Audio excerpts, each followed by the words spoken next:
కలో వెంకటనాయకః అన్న సూక్తిని నిజం చేస్తూ తిరువెంకటాచలాధీశుడు తెలుగు నేల మీద గ్రామాన అనేక ఆలయాలలో కొలువుతీరి భక్తులను అనుగ్రహిస్తున్నాడు.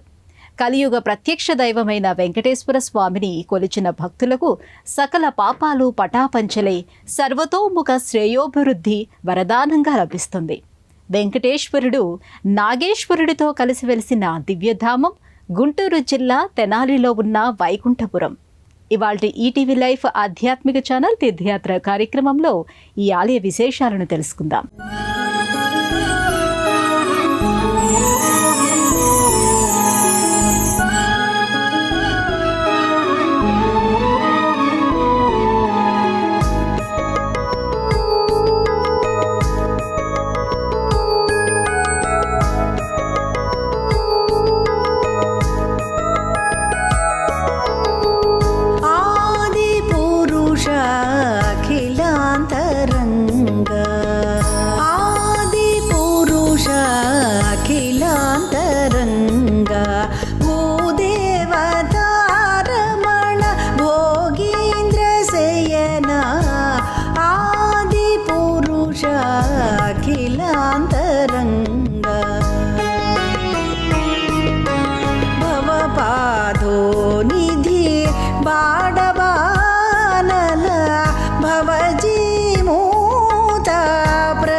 बहु विश्वरूप आदिपुरुष अखिलान्तरङ्ग भूदेवतारमण भोगीन्द्रशयन आदिपुरुष अखिलान्तरङ्ग. కలియుగంలో ఆర్తులను ఆదుకునే దైవం శ్రీ వెంకటాచలపతి. కోరిన వరాలను సత్వరమే అనుగ్రహించే దైవం శ్రీ వెంకటాచలపతి. భక్తుల కొంగు బంగారమాయన తిరువెంకటాచలంపై కొలువుతీరిన ఆ దేవదేవుడు భక్తుల హృదయాల్లో ఆపద మొక్కుల వాడిగా, అడుగడుగు దండాల వాడిగా నిలిచి ఉన్నాడు. కోరిన వరాలను సత్వరమే అనుగ్రహించే ఆ దేవర నాగేశ్వరుడితో కలిసి కొలువై ఉన్న దివ్యక్షేత్రమే తెనాలి వైకుంఠపురం.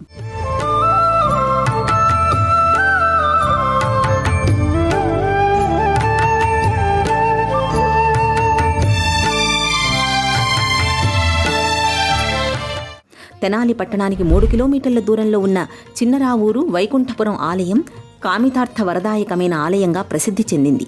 ద్వారకా తిరుమలలాగే ఈ క్షేత్రాన్ని కూడా భక్తులు చిన్న తిరుపతిగా పిలుచుకుంటారు. సుమారు 40 సంవత్సరాల క్రితం ఇక్కడ ఉన్న పుట్టపై శయనించి ఉన్న వెంకటేశ్వర స్వామికి దేవాలయ నిర్మాణం జరిగింది.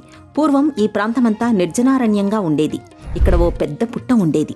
ఓ రోజున ఈ ప్రాంతంలో ఉన్న ఒక భక్తుడికి నాగేశ్వరుడు కలలో కనిపించి తాను ఇక్కడ ఒక పుట్టలో ఉన్నానని, తనతో పాటుగా అనేక మంది దేవతామూర్తులు ఈ పుట్టలోనే ఉన్నారని అందరినీ బయటికి తీసి ప్రతిష్ఠించమని ఆదేశించాడు.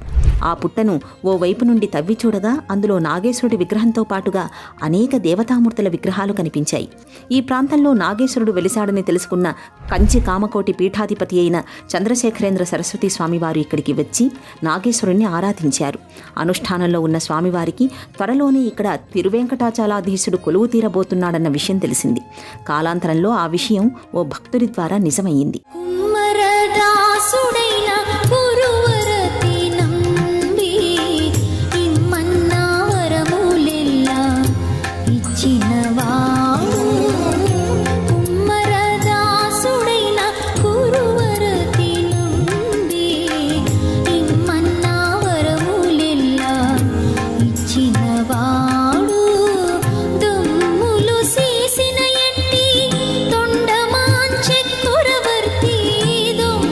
Lucy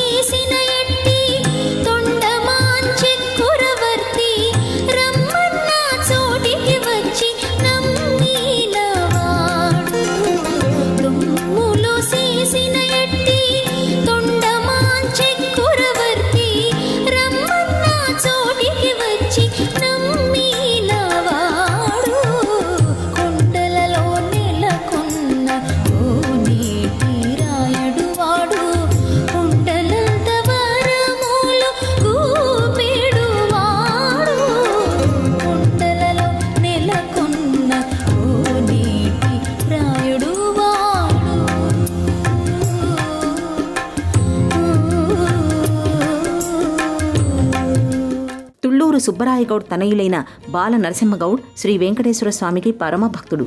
ఓ రోజున స్వామివారు ఈయనకు స్వప్నంలో ఫణిరాజ రూపంలో సాక్షాత్కరించారు. ఈ స్థలం ఎంతో మంది యతులు, మహర్షులు, సాధు సత్పురుషులు తపమాచరించిన స్థలమని, ఇక్కడి జలం సకల రోగ నివారణమని, ఇక్కడ తనకు ఆలయాన్ని కట్టించమని ఆదేశించారు. స్వామి ఆదేశాన్ని తలదాల్చిన బాల నరసింహగౌడ్ ఈ విషయాన్ని నాటి కంచి కామకోటి పీఠాధిపతి అయిన జయేంద్ర సరస్వతి స్వామికి విన్నవించారు. స్వామి ఇక్కడకు వచ్చి ఆలయ నిర్మాణానికి శంకుస్థాపన చేసి ఈ ప్రాంతానికి వైకుంఠపురం అని పేరు పెట్టారు.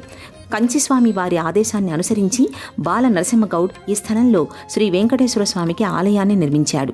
ఆలయ ప్రతిష్ఠ కూడా కామకోటి పీఠాధిపతి శ్రీ జయేంద్ర సరస్వతి స్వామి వారి కరకమలాల మీదుగా జరిగింది. అనంతరం శ్రీ వెంకటాచలపతి బాల నరసింహగౌడ్కు కలలో కనిపించి ఎదురుగా ఉన్న పుట్టలో నాగరాజు రూపంలో ఉన్నది తానేనని, ఈ క్షేత్రాన్ని దర్శించిన భక్తులను అనుగ్రహిస్తానని మాట ఇచ్చారు. ఇచ్చిన మాట ప్రకారం ఈ ఆలయాన్ని దర్శించిన ఎంతో మంది భక్తులకు స్వామివారు నాగరాజు రూపంలో దర్శనమిచ్చి అనుగ్రహించారు. శ్రీనివాసము నీ హృదయం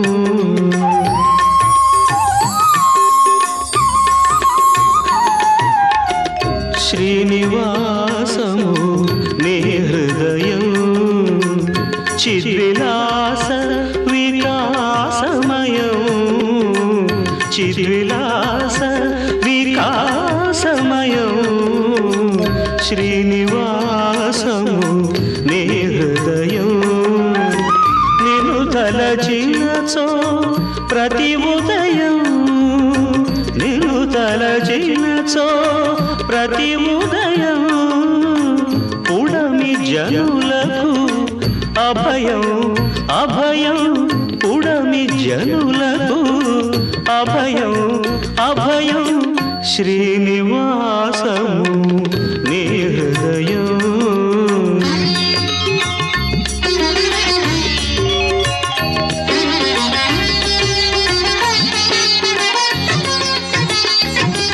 వైకుంఠపురంలో కొలువైన శ్రీ వెంకటేశ్వర స్వామి సత్యమైన దేవుడిగా కీర్తిని పొందాడు.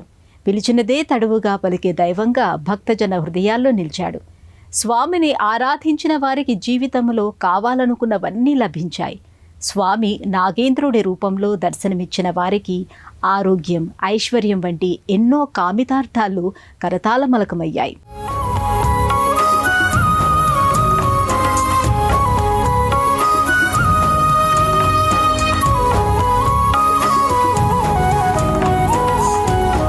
స్వామివారి దర్శన భాగ్యాన్ని పొందిన అనేక మంది భక్తులు స్వామివారు చూపించిన అనేక మహిమలకు సాక్షులు.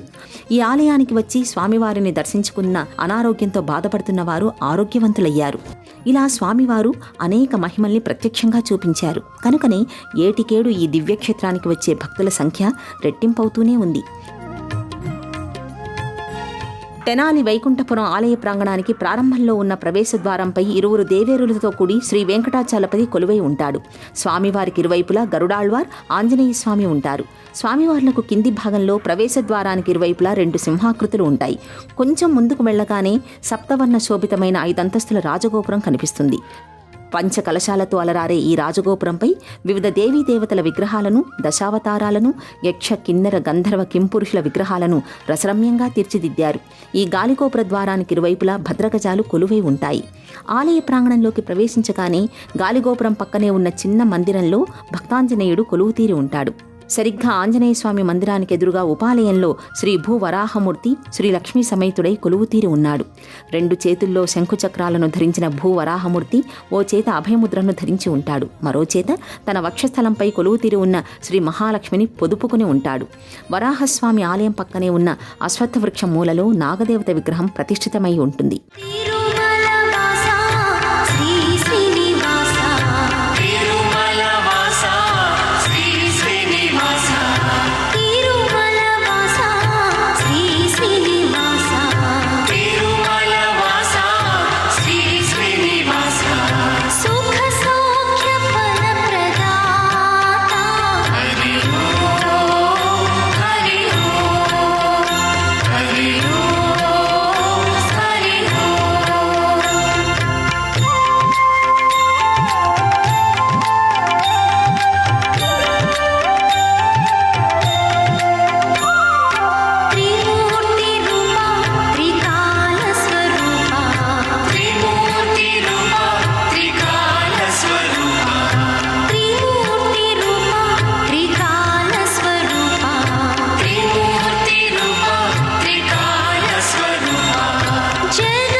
కలి వైకుంఠ వరదుడు కొలువు తీరిన ఓ చిన్న ఆలయంగా ప్రారంభమైన వైకుంఠపురం నేడు మహాతీర్థంగా మారింది.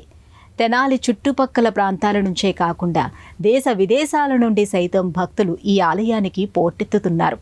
స్వామివారి అనుగ్రహం కోసం పరితపిస్తున్నారు. కాలం గడిచిన కొద్దీ, సంవత్సరాలు తిరిగిన కొద్దీ ఈ ఆలయం దినదిన ప్రవర్ధమానంగా తన వైభవాన్ని ద్విగుణీకృతం చేసుకుంటూ వస్తోంది.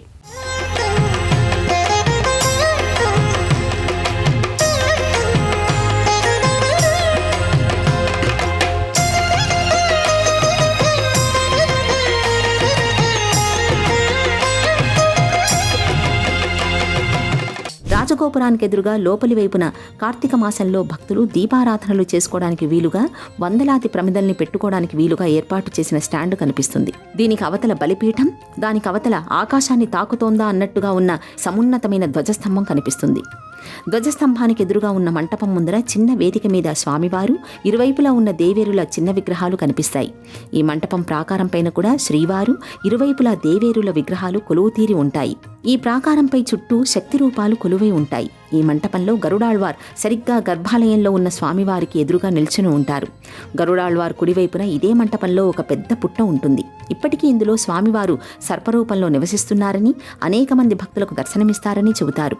స్వామివారు సర్పరూపంలో కనిపిస్తే వారి అదృష్టం పండినట్టేనని భావిస్తారు. ఈ పుట్ట అగ్రభాగంలో గరుడాళ్వారికి సమాంతరంగా శ్రీ వెంకటేశ్వర స్వామి 3 అడుగుల విగ్రహం ఉంటుంది. 5 పడగల ఆదిశేషుడు స్వామివారికి గొడుగుగా భాసిల్లుతూ ఉంటాడు. ఇది ఏకశిలతో నిర్మితమైన విగ్రహం. ఈ పుట్ట చుట్టూ నాగప్రతిమల్ని ప్రతిష్ఠించారు. భక్తులు స్వయంగా ఈ నాగప్రతిమలకు క్షీరాభిషేకం చేసుకుంటారు.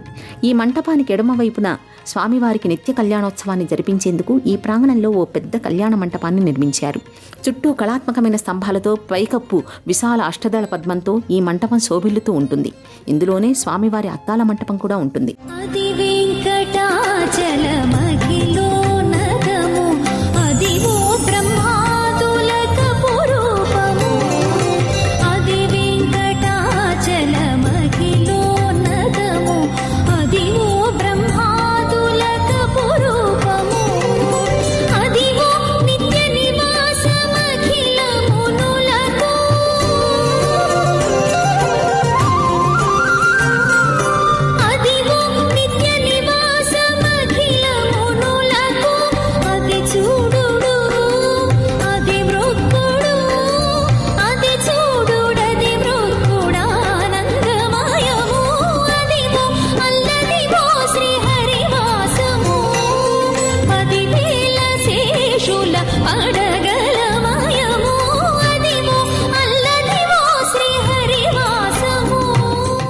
ఆలయ ముఖమంటపంలో చుట్టూ శ్రీ వెంకటేశ్వర స్వామి చరిత్రకు సంబంధించిన తైలవర్ణ చిత్రాలు, తీర్చిదిద్దిన కళాకృతులు కనిపిస్తాయి. ఈ వరుస క్రమంలో ప్రదక్షిణ మార్గంలో వీటిని చూసుకుంటూ వెళితే మొత్తంగా వెంకటేశ్వర స్వామి వారి చరిత్ర అంతా తెలుస్తుంది. ముఖమంటపంలో ముందు భాగంలో స్వామివారి ఉత్సవ విగ్రహాలు ఉంటాయి. ఈ విగ్రహాల వెనకే గర్భాలయం, ప్రధాన ఆలయ ద్వారం చెంత ఇరువైపులా స్వామివారి ద్వారపాలకులైన జయ విజయులు ఉంటారు. గర్భాలయంలో స్వామి ముమ్మూర్తులా నిలువెల్లా తిరుమలలోని ఆనంద నిలయంలో కొలువు తీరిన రూపులోనే ఉంటాడు. దాదాపు 11 అడుగుల ఎత్తైన శాలగ్రామ శిలా విగ్రహం, 2 చేతుల్లో శంఖచక్రాలు, మరో 2 చేతుల్లో వరదాభయముద్రలు, నుదుటన కర్పూరంతో తీర్చిదిద్దిన తిరునామం, చుబుకం మీద తెల్లటి మచ్చ, వక్షస్థలంపై ఇరువైపులా 2 దేవేరులు, రజత మకర తోరణంలో స్వర్ణ కిరీటంతో పుష్పమాలాలంకృతుడై తనకు ఎంతో ఇష్టమైన తులసిమాలను ధరించి నయనానందకరంగా స్వామి భక్తులకు దర్శన భాగ్యాన్ని అనుగ్రహిస్తాడు. స్వామివారి పాదాల చింత ఉత్సవ విగ్రహాలు ఉంటాయి. స్వామివారికి కుడివైపున ఎల్లలోకాలను చల్లగా చూసే తల్లి శ్రీదేవి కొలువై ఉంటుంది. బంగారు మకర తోరణంలో బంగారు కిరీటాన్ని, ముక్కెరను, సకల స్వర్ణాభరణాలను, పుష్పహారాలను ధరించి అమ్మవారు ఓ చేతిలో కమలాన్ని ధరించి మరో చేత భక్తులకు వరదానం చేస్తూ దర్శనమిస్తారు. స్వామివారికి ఎడమవైపున భూదేవి కొలువై ఉంటుంది. ఈ తల్లి కూడా బంగారు మకర తోరణంలో బంగారు కిరీటాన్ని, ముక్కెరను, స్వర్ణాభరణాలను, పుష్పహారాలను, ఓ చేత కమలాన్ని ధరించి మరో చేత వరదముద్రను దాల్చి భక్తులకు దర్శనమిస్తారు. వచ్చెను అలమేలు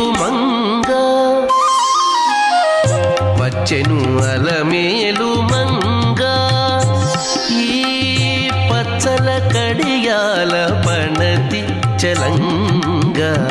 వచ్చెను అలమేలు మంగా, ఈ పచ్చల కడియాల పణతి చలంగా వచ్చెను అలమేలు మంగ ఈ పచ్చల కడియాల పణతి చలంగా వచ్చెను అలమేలు మంగ వచ్చెను అలమేలు మంగ.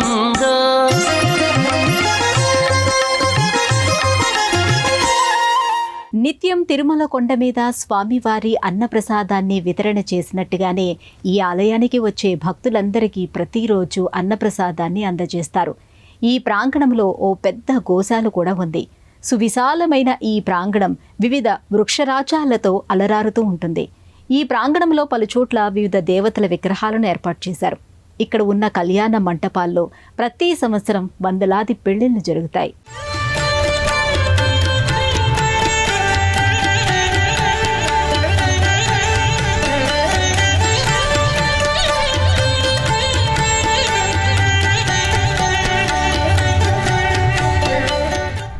ఈ ప్రాంగణంలో ఉన్న గోశాలలో దాదాపు 15 ఆవులు ఉంటాయి. నిత్యం ఈ గోమాతల క్షీరధారలతోనే స్వామివారికి నైవేద్యాలను సిద్ధం చేస్తారు. అభిషేకంలో ఈ గోక్షీరాన్నే వినియోగిస్తారు. సువిశాలమైన ఈ ఆలయ ప్రాంగణంలో గరుడాళ్వార్, భక్తాంజనేయుడు పెద్ద విగ్రహాలను స్థాపించారు.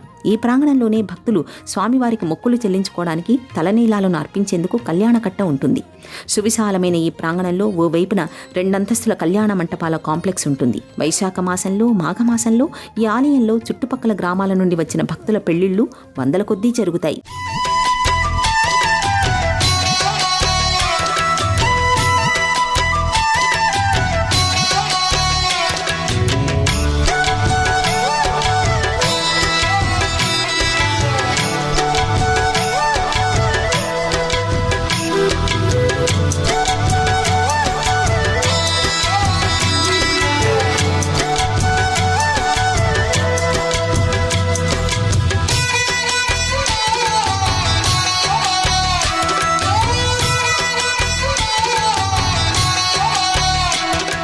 చుట్టుపక్కల గ్రామాల రైతులందరూ సంవత్సరంలో తమకు వచ్చిన మొదటి వరి పంటను స్వయంగా ఇంట్లో రోట్లో వడ్లను దంచుకొని ఆ బియ్యాన్ని ఆలయానికి తీసుకొచ్చి పరమాన్నం వండి దేవునికి నివేదన చేస్తారు.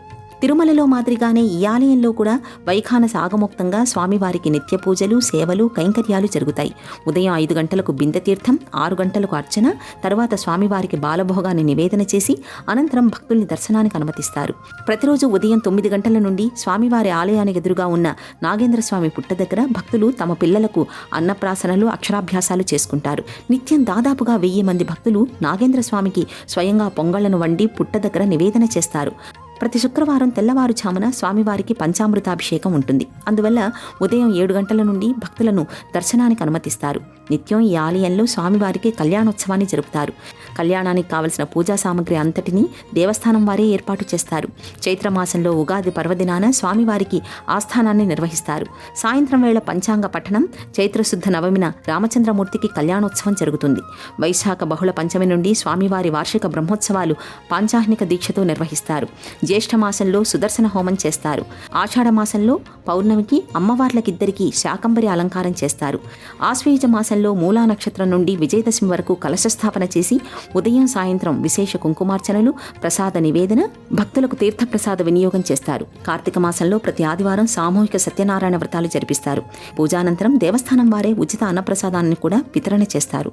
ఆలయ దర్శన వేళలు. ఈ ఆలయం ఉదయం 5 గంటల నుండి మధ్యాహ్నం 1 గంట వరకు, తిరిగి మధ్యాహ్నం 3 గంటల 30 నిమిషాల నుండి రాత్రి 7 గంటల వరకు భక్తుల దర్శనార్థం తెరిచే ఉంటుంది. ప్రయాణ సౌకర్యాలు. గుంటూరుకు 25 కిలోమీటర్ల దూరంలో, విజయవాడకు 45 కిలోమీటర్ల దూరంలో, తెనాలి పట్టణానికి 3 కిలోమీటర్ల దూరంలో ఉంటుంది. తెనాలి పట్టణానికి 2 తెలుగు రాష్ట్రాల్లోని అన్ని ప్రధాన పట్టణాల నుండి బస్సులు, రైళ్లు అందుబాటులో ఉన్నాయి. అడుగడుగు దండాలవాడు, ఆపద మొక్కులవాడు, వట్టికాసులవాడు, వరాల దేవుడు అయిన శ్రీ వెంకటాచలపతి తెలుగునాట ఎందరికో కులదైవంగా భాసిల్లుతున్నాడు. కోరిన వరాలను సత్వరమే అనుగ్రహించే ఆ కొండంత దేవుడైన ఆ కొండలరాయుడు ఏరి కోరి ఎంచుకుని మరీ కొలువు తీరిన స్వర్గధామం తెనాలిలోని వైకుంఠపురం. ఇక్కడికి వచ్చే భక్తులు స్వామివారి కరుణాకటాక్ష వీక్షణాలను పరిపూర్ణంగా పొంది మళ్లీ మళ్లీ స్వామివారిని సేవించుకుని తరించే అదృష్టం కోసం పరితపిస్తూ ఉంటారు. ఇవి ఈ ఆలయం విశేషాలు. మళ్ళీ వచ్చే ఎపిసోడ్లో మరో ఆలయం విశిష్టతను గురించి తెలుసుకుందాం. అంతవరకు సెలవు. నమస్కారం.